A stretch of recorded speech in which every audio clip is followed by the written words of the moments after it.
here. We have secretions into the gyno. We have secretions going through the colon and our GI system. We've got secretions, and the pHs will vary. We've got urine. We've got all these chemicals that are acting as barriers. And then we've also got cells that are helping us. And some of the ways they help is by releasing certain specific chemicals. I guess in the 70s or so they discovered interferons and gamma interferon. This is all going to be the magic bullet that was going to cure all cancer if they could get gamma interferon to stimulate cells to increase their production of gamma interferon.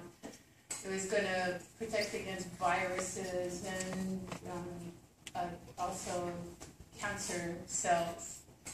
Turns out, yeah, it does help, especially in viral invasion.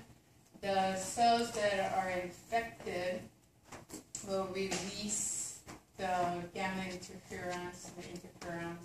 And then these go to neighboring cells that are healthy and coat them and protect from viruses getting into the other cell.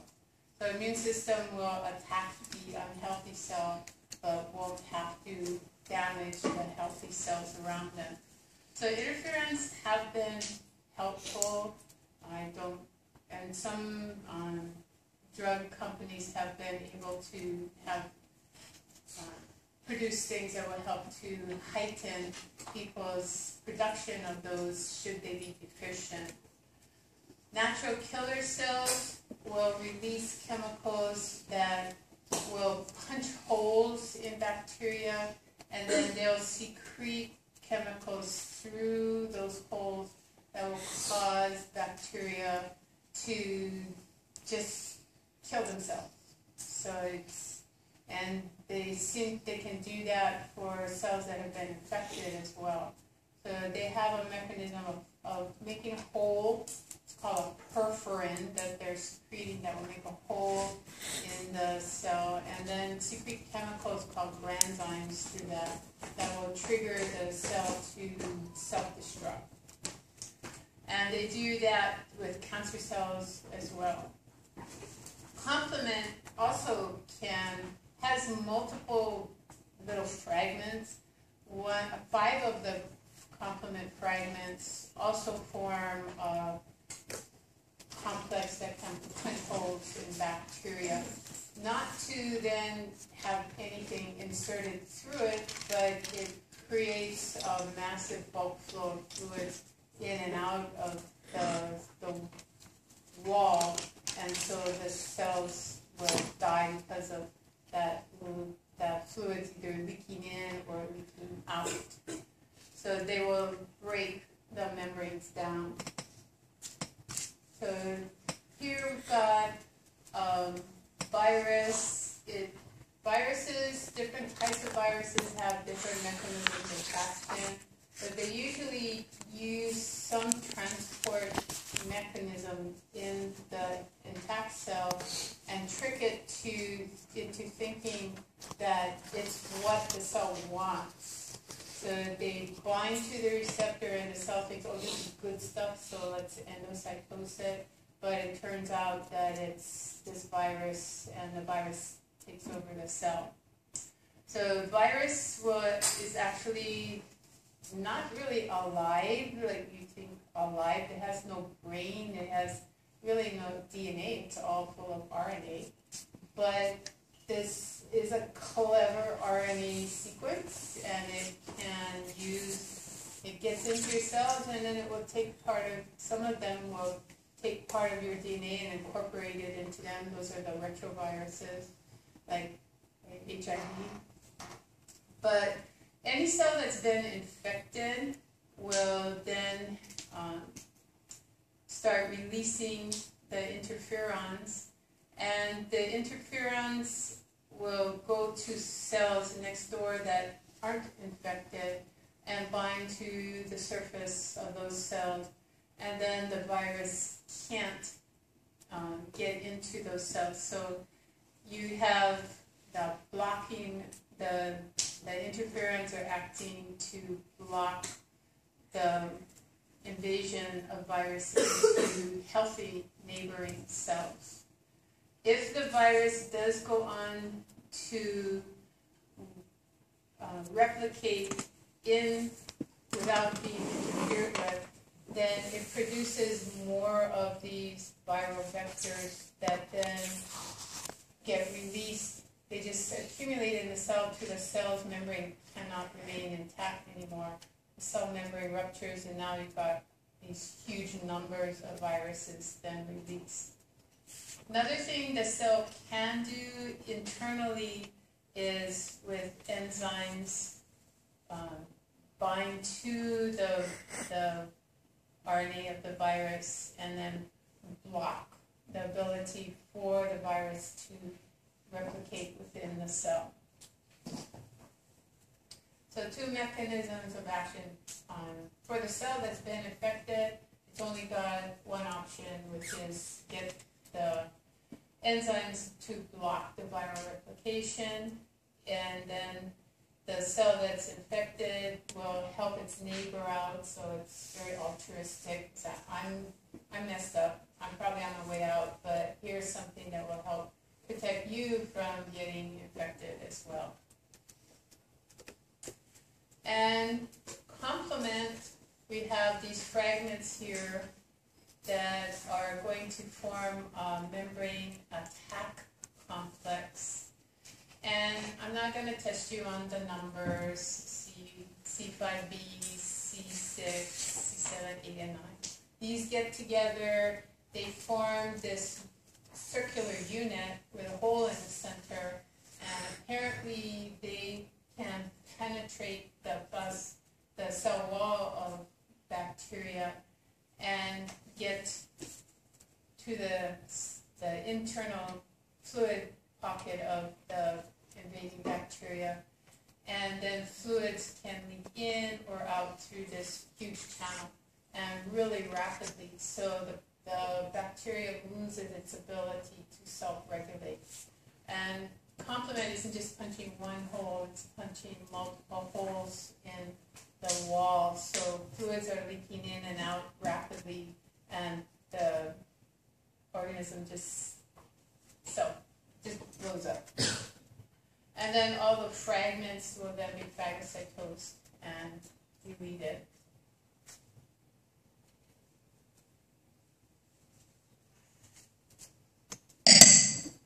All leukocytes, or white blood cells, arise from stem cells in bone marrow. Sorry about that. They function in daily housekeeping and defense. For example, phagocytic neutrophils are the most numerous white blood cells. Like basophils and mast cells, they have roles in inflammatory responses.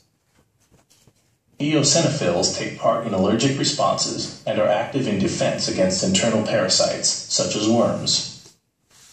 All immune responses against specific invaders use two classes of lymphocytes, B cells and T cells. B cells are the only cells that produce antibodies. Some T cells contact and kill infected cells. Others activate B cells and other T cells. Macrophages and dendritic cells develop from monocytes. These phagocytic cells can engulf pathogens and display their antigens to call up immune responses. NK cells, or natural killer cells, destroy virus-infected and cancerous cells. The killer binds to its target, then delivers chemicals that produce holes in the target's cell's membrane. Okay, kind of jumping around, but essentially eosinophils either have an allergy and their numbers go up, or you have a parasitic infection and those numbers go up. The neutrophil is going to be a professional phagocyte, so any damaged tissue, any tissue that has a foreign origin that has then been neutralized, and now you want to get rid of it, because you can break up the cell wall of bacteria, but it's the components of the bacterial cell wall that set off your immune system. You don't want those fragments going out into your circulation. Even though the bacteria is dead and it can't make you sicker, the fragments will still give you the symptoms of being sick. So you can, in my dissertation, I actually took lyophilized, meaning freeze-dried Escherichia coli, bacterial cell walls. No live bacteria, it's just a cell wall. It's freeze-dried, put it into saline and inject it into the peritoneum of a rat. And it gets into the circulation, and they get a fever, they have an increase in white blood cell numbers, they have an increase in phagocytosis in the liver, they have all symptoms of being sick, but there's no live bacteria. But the immune system is reacting to that cell wall. So if phagocytes are there, get that cell wall out of the circulation because your immune system is going to react to it. Kill the bacteria, yes, and that's by the complement and the antibody action. Phagocytes, like neutrophils, come in and they engulf it so it can't irritate the immune system any further. Basophils aid in the delivery of new white blood cells to the area by releasing their chemicals like histamine and heparin. Heparin will prevent the blood from clotting. The histamine will dilate and make the blood vessel more leaky. Mast cells do the same thing that basophils do, release heparin and histamine. And then the NK cells are just innately knowing what's supposed to be killed. And like they said, B cells are your antibody producers, but they didn't mention they also present antigen to T cells and other immune cells. So they're antigen presenters, plus they're also antibody producer. And then the T cells, they're cytotoxic helpers and suppressors. Dendritic cells, macrophages, and they said that they come from monocytes. I'll just tell you, if you decide that this is going to be a population that you want to study, there's a lot of people who would disagree with that statement. And you get to specific areas like the brain and the liver, and you have phagocytes there. They'll say, well, I don't think that they're from monocytes, and they'll have a very good reason for that, and other people say, yes, they are from monocytes. So there's a controversy about that. So don't believe everything that's told to you hard and fast. Complement proteins can activate when they bind to antibodies that are bound to a pathogen. Complement proteins also activate when they bind directly to bacterial surfaces. Cascading reactions yield huge numbers of different types of complement proteins. Some of these are assembled into molecules that form membrane attack complexes. Attack complexes are inserted into the plasma membrane or lipid envelope of the target and form large pores. The pores induce lysis, gross structural disruption of the plasma membrane or cell wall. This leads to the death of the pathogen. Do not confuse the acronym membrane attack complex, which is an acronym, capital MAC. Sometimes macrophage is abbreviated MAC, but it should be capital M, small a, small c. But you'll see it in capital letters. So look at the context. You are talking about macrophage if you're talking about lysine a bacteria, because the macrophage will engulf it and phagocytose it, but they won't necessarily lyse it. That's the membrane attack complex, and that's complement job. So adaptive immunity. If your innate immunity has failed to handle things and delete them And now a macrophage or a B cell has a hold of this antigen, phagocytoses it, and then presents it to the rest of the white blood cell population. You have now initiated your reactive immune system, which is specific to that antigenic determinant. It takes a lot longer to become active and able to delete pathogen, but it will be ultimately very specific for whatever that invading pathogen was. And this is the side that can store that memory in the form of a memory T cell, memory B cell.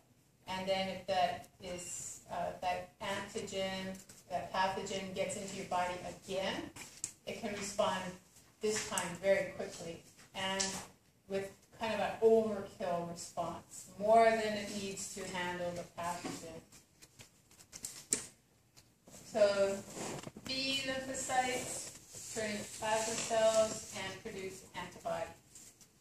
First, non-specific antibodies, but the same cell will be forming the design for a very specific binding site on another type of antibody that will then have a very high affinity for that antigen.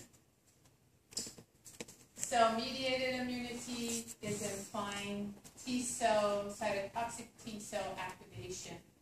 And the support of that will be by your T helper cells. Turning it off will be via the T suppressor cell. The cell-mediated means a cell is killing an infective cell or some cell that is a tissue transplant.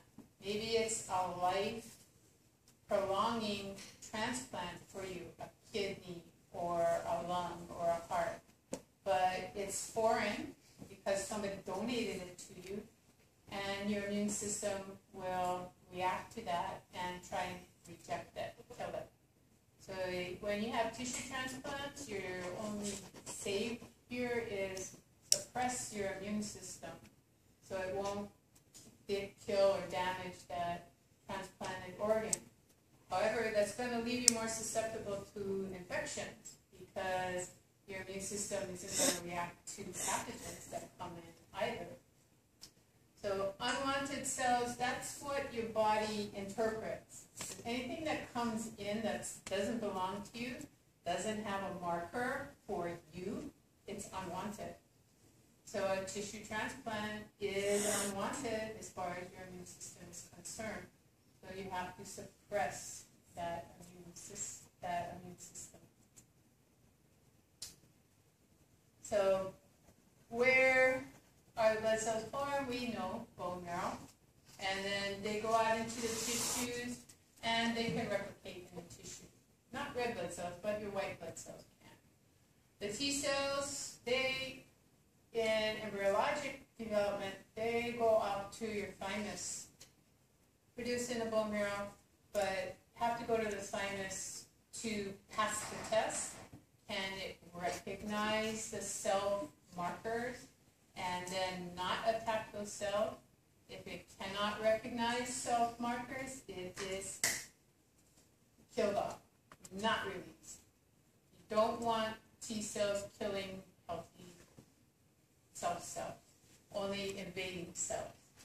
So a T cell that has learned its lesson and can then be released will respond to foreign invasion, but only if presented with that foreign antigen.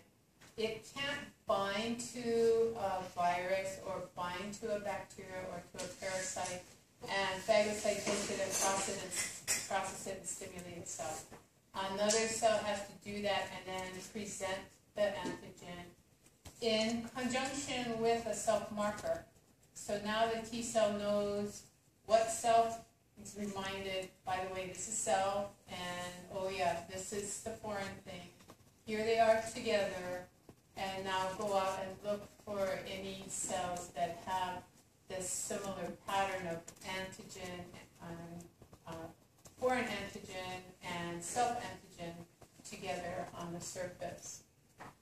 B cells, they can act as antigen presenters, but they also can respond to presented antigen and then produce antibodies.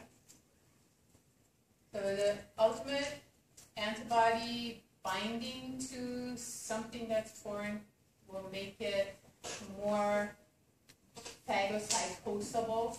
We call it tasty to the phagocytes, because a complement binding or the antibody binding increases the likelihood that a phagocyte is going to consume that either fragment of foreign substance or intact foreign substance.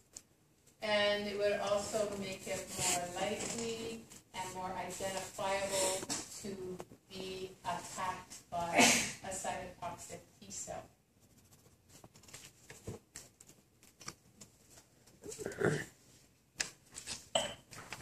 Innate immunity is the initial response by the body to eliminate pathogens and prevent infection. The response is immediate. You are born with it. And it is non-specific, so it targets any invading pathogen. Macrophages, which literally translates to big eaters, are white blood cells found throughout the body. They are typically the first cells in the immune system to recognize pathogens such as bacteria. Receptors on the surface of the macrophage recognize that the bacteria are not part of the body. The macrophage responds by engulfing the bacteria in a process called phagocytosis. Once the bacteria are inside the macrophage, organelles called lysosomes attach to the bacteria and digest them. Often there are not enough macrophages at an infection site to destroy all the bacteria. Activated macrophages release chemicals called chemokines, which attract nearby neutrophils. Neutrophils are the most common type of white blood cells and have a lobe nucleus. The neutrophils also engulf bacteria, but they typically die after the bacteria have been destroyed. Dead and dying neutrophils are the main component of pus at an infected site. Another innate defense mechanism is a group of about 30 different proteins called complement proteins that circulate in the blood. These proteins are normally inactive. When complement proteins attach to the surface of a bacterium or other pathogen, they become active and start a series of chemical reactions. These chemical reactions result in the formation of circular membrane attack complexes that form holes in the plasma membrane of the pathogen. These holes allow chemicals from the blood to enter the bacterium, causing it to swell and burst. All cells in the body have identifying proteins on their surface called major histocompatibility complex, or MHC proteins. The MHC proteins identify cells so that the immune system can distinguish between body cells and any foreign cells, such as bacteria. As long as a cell has a normal quantity of MHC proteins, a natural killer cell will not harm it. Natural killer cells are lymphocytes that can destroy other cells by releasing chemicals that open holes in their cell membrane. Viral infection often causes a reduction in the number of MHC proteins on a cell surface. When a natural killer cell detects this, it releases perforin that creates pores in the target cell membrane. Natural killer cells then release enzymes that pass through the pores and trigger the death of the infected cell. Cancer cells have fewer MHC proteins on their surface than normal cells, so they are also targeted by natural killer cells. I forgot what I was going to say. There's something in the middle. Oh. Okay, so phagocytosis, the macrophages will endocytose a bacterium. It's in an endosome. The bacteria isn't free as if by they're inside the macrophage. It's encapsulated in plasma membrane. And then lysosomes will fuse with that and you'll form a secondary lysosome. And then the enzymes in the lysosome will digest the bacteria. So it's a much neater process than implied there. If you take in a bacteria is not destroyed yet. It's releasing chemicals that are called endogenous toxins, exotoxins. And that will make you sicker and maybe blow up your macrophage. So you have to have a defense against that, and that's what the phagosome is all about.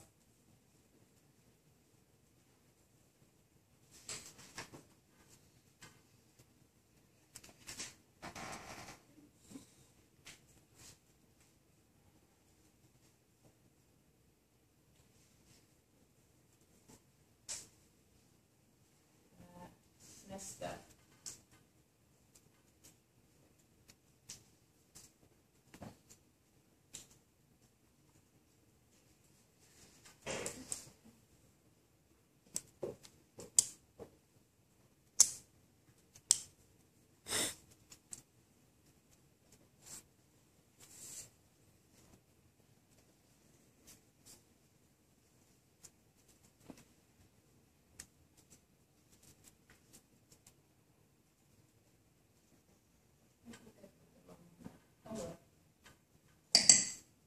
The antibody-mediated immune response begins when a naive B cell encounters antigens from a pathogen, such as a bacterium. The B cell binds, processes, and displays this antigen. It is now an antigen-presenting B cell. A naive helper T cell binds to the antigen-presenting B cell. This activates the helper T cell. The activated helper T cell secretes chemical signals called interleukins. The interleukins stimulate the B cell to divide and form memory B cells and effector B cells. The effector B cells produce antibodies against the antigen that began the immune response. The memory B cells remain to protect against later infections by the same pathogen. The cell-mediated immune response begins with an antigen-presenting cell, such as a macrophage that has engulfed or been infected with a virus. Naive helper T cells and naive cytotoxic T cells interact with the antigen-presenting cell. The helper T cell is activated and secretes the chemical signals called interleukins. The interleukins stimulate the cytotoxic T cells to divide and differentiate to form effector cytotoxic T cells and memory T cells. The effector cytotoxic T cells touch-kill cells infected by the same pathogen that triggered the initial response. The memory T cells are set aside to protect against later infections. Okay, reminded me of one other thing from the previous one. They said chemokine. This is a chemical from the white blood cell. It could also be called a cytokine, and it can also be called an interleukin,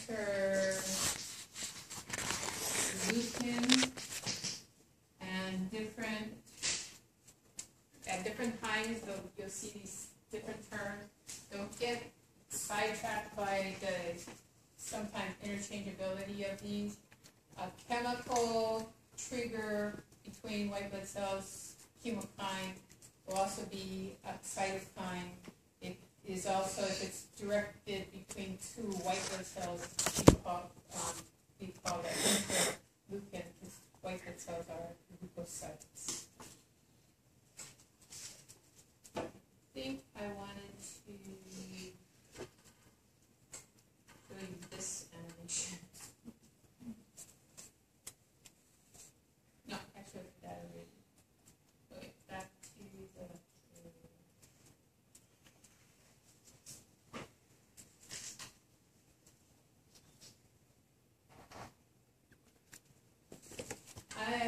Just look at this, these B cells versus T cells. You can look at this on your own, where they are formed. They're both formed in the bone marrow, but then the B cells come directly out, but the T cells have to go to the thymus first for their education. And then receptors, the B cells are going to have antibodies in their own plasma membrane that will bind antigen, but the T cells, the T cell receptors will be present in the plasma membrane, but they're different than antibody structure. So we'll get to antibodies shortly. They have a very specific protein sequence and structure, and then combine to form different classes of antibodies. The B cells, when they bind to an antigen, it's for the purpose of presenting that antigen to other white blood cells, but also as a trigger for their own antibody production. And they'll get help from helper T cells for that. And the T lymphocytes, the foreign antigen, has to be presented in the form of MHC and antigen complex. So it's not going to react to just MHC, and it won't be able to react to just the foreign antigen. It has to get the complex presented to it. So both form memory cells. They're both part of the reactive immune system. They're not part of the innate immune system. Differences is cytokine or leukocyte versus antibody released from them. And the lymphocytes are primarily wanting to identify foreign antigens by having antibodies bind to them. And the job of the T cell population is either help everybody out, turn everybody off, or kill the cells. Lifespan, B lymphocytes, except for the memory, they're pretty short. T cells tend to be longer, hanging out a lot longer. So antibody-mediated immunity, that means antibodies are binding to antigens and then triggering other cells to come and phagocytose that antibody-coated substance. So the first thing is the receptors binding particular antigen and then triggering the production, well actually the release of preformed antibodies that have a high select, they can select a lot of different shapes of antigens, but they're very non-specific. They have a shape, a binding site shape that will fit on multiple antigens, but it's not going to be with a high affinity. So it's going to cycle on and off. But it may stay long enough to trigger phagocytosis.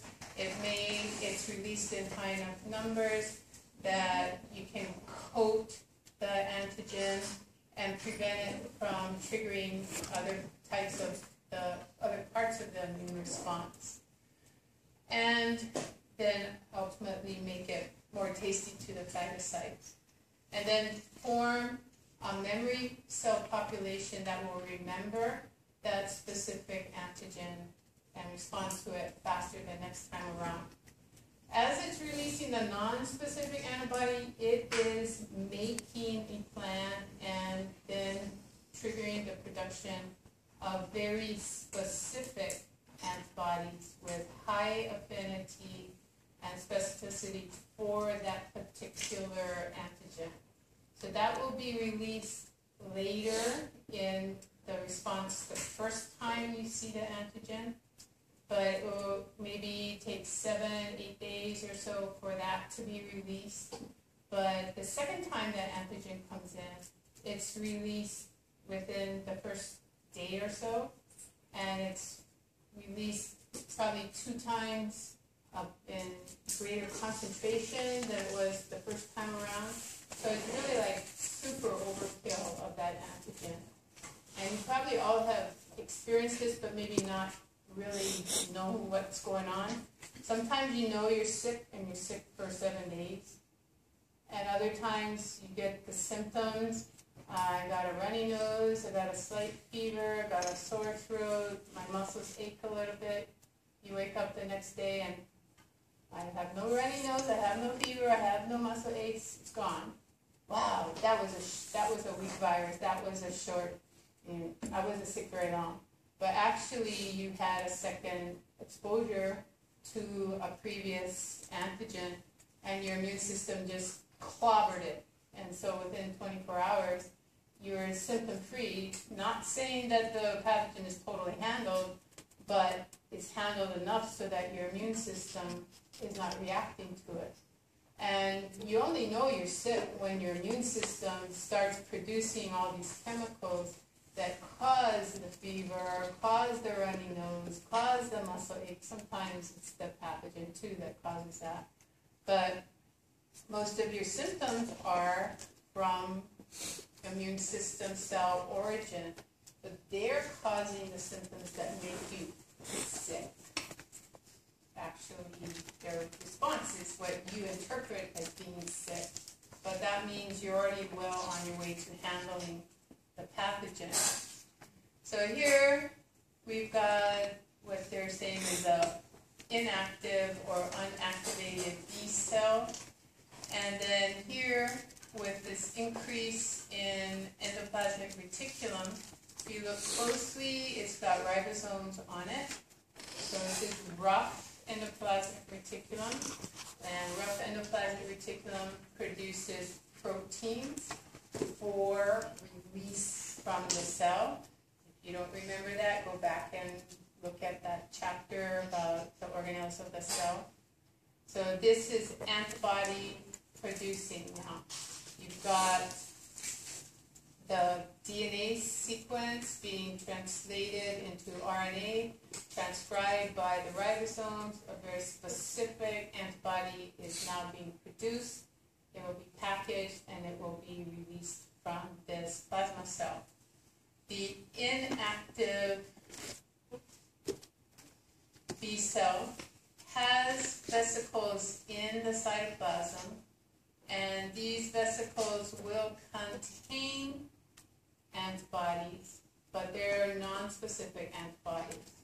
But as soon as the B cell is activated, it will release those non-specific antibodies in fairly high concentrations, and that will buy time for the specific antibody to be formed, and then the message to get out here, get translated, go to the Golgi for post-translational modification, packaging, and release. And that will be in about 7 days that will come on out. The antibodies, they have the general shape of a Y. And so you come forward here. Generally, you kind of squint and you look, yeah, the inner part has a Y shape to it with a hole in the center, and then you've got two little pieces off to the side. There's a general Y shape to it. And at the end of each of the Y segments, that's where you have the antigen binding site. So antigen binds here. You can have a very specific shape that will only bind a specific antigen with a real high affinity, so that antigen stays there for a long period of time. Or you can have something that has a shape that may bind several things. So this shape probably is not going to, it might loosely bind that, but it's going to cycle on and off. And these others are probably going to be more, going to have to require a different shape than what's present here for them to even get into that space. So when you release a non-specific, it has a shape that will allow for a wide variety of antigen shapes to get in there and stay for a short period of time. Not as long as will be the time specific antibody and its specific antigen will interact. We've got 5 classes. We've got the IgGs, that means immunoglobulin. That is what an antibody is. It's an immunoglobulin. We've got immunoglobulins that are called IgG. This is very specific. This is what is formed by a plasma cell for a specific antigen. Takes a while for it to be formed, but it has a high specificity and it will be bound to the antigen for a long period of time. So it takes time for it to be formulated, packaged, and then exocytosed. So the first time an antigen comes into your body, it's going to take about a week for this to be released. In the meantime, you've got the non-specific that will help out. But it's the primary immune response is the first time you see that antigen. This is going to come out late in the primary immune response. Comes out in 2 to 3 times more in the second time that pathogen comes in, and earlier in the second immune response, or secondary immune response. Come down to IgM. This is your non-specific. It not only has non-specific antibody binding, antigen binding sites on its Ys, but it's got 5 of those Ys held together. So you've got 5 Ys poking out from a central core. So it's got 5 binding sites per molecule. Each one is non-specific, but it can bind a lot of antigen. So it's made fetal circulation, virgin B cells, or that naive B cell. I guess they got away from virgin because it had other implications. But naive, meaning never seen it before, not familiar with it. This is what it will release, is IgM. IgM also is activating complement. It has all antibodies have complement binding sites, but IgM has 5 of those. So it can activate more complement than ones that are just single Y shape. Then you come up to IgA. That's what's in your tears, that's what's in your saliva. It can be a single Y shape, or it can have 2 Ys that are stuck end to end. So it can have either a monomer or a dimer shape. And it'll also be in any secretion, so mucus secretion in your airways or your digestive system, and also breast milk for the mother. So IgA will give the baby, the newborn, time to go from making just IgMs to being able to make IgGs. It's going to take a while, so you actually should breastfeed probably until the baby gets teeth, until it really hurts, and the baby pumps down. But you should probably breastfeed at least, if you can, for a year or so. IgEs, those are going to be on your mast cells, and they're going to act as receptors. Antigens cross-link IgEs on the surface, and then the mast cell releases its chemicals, so degranulation. IgD is also a monomer. It's not present very much at all. 1% on immature B cell plasma membranes, and very small amounts in your blood. And